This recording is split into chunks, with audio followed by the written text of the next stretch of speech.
Bonjour de Los Angeles. Cet après-midi, on va commenter une bouteille de Barolo que je déguste depuis quelques jours déjà, mais quand même qui a pris pas mal de temps pour s'ouvrir et s'exprimer.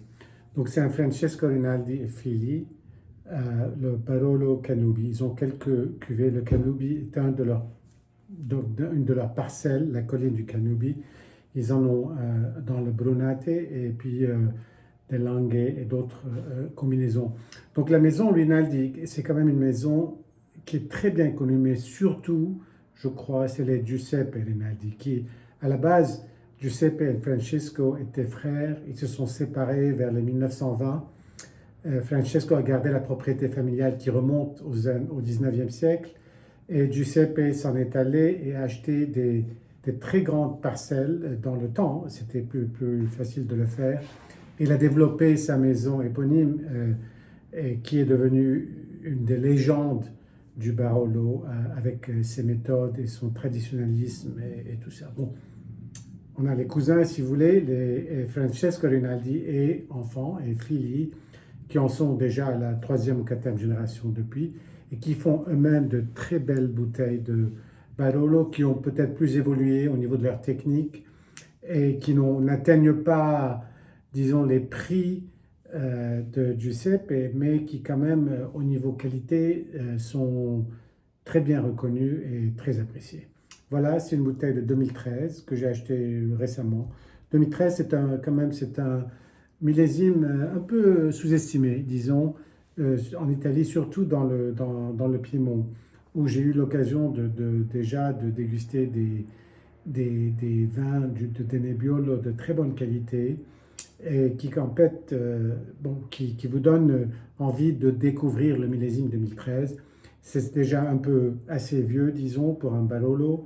Et si c'est pas un millésime extraordinaire, donc le vin va être un peu plus abordable, un peu plus facile à déguster dans sa jeunesse, disons, si 11 ans est vraiment la jeunesse. Donc c'est un millésime qui me convient. Donc voilà, j'ai ouvert cette bouteille il y a quelques jours.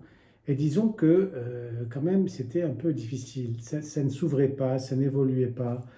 J'en buvais un peu au repas et à chaque fois c'était un peu mieux. Et là on en est à la fin et comme d'habitude c'est probablement le meilleur verre que je vais avoir.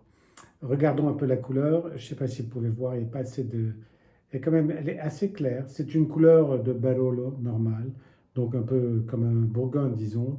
Pas très profonde. C'est des raisins qui ont une, une peau assez dure et qui produit les tanins, mais qui ne donne pas des pigmentations très foncées.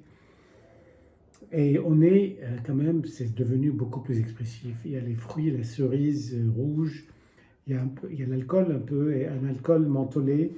Euh, il y a cette espèce de plénitude qu'on trouve dans certains Barolo qui sont bien reposés, disons. Et les fleurs, les pétales de fleurs, pas fanés, mais vraiment très actifs, disons. Et donc c'est un nez qui est maintenant bien ouvert.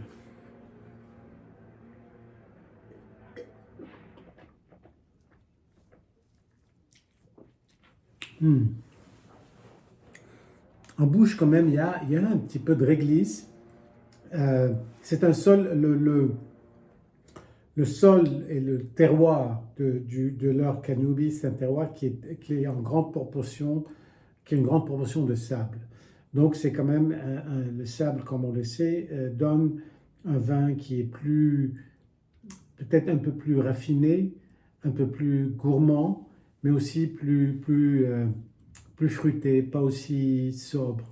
Et donc, c'est qu'un peu cette générosité qui commence à ressortir, bien qu'en fin de compte, c'est peut-être une bouteille qui aurait pu attendre encore 5 ou 10 ans, peut-être, si bien conservée, si elle est bien conservée. Regardons de nouveau un peu où on en est.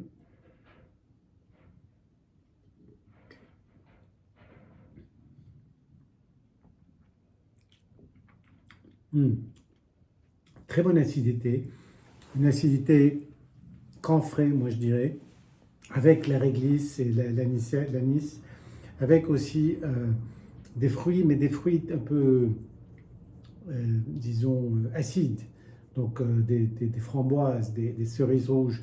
Donc c'est quand même un vin qui est quand même vivant, qui vibre, et qui fait jeune, et qui se marie très bien avec la nourriture, comme est souvent le cas des Barolo, et qui, je trouve, est en plein dans sa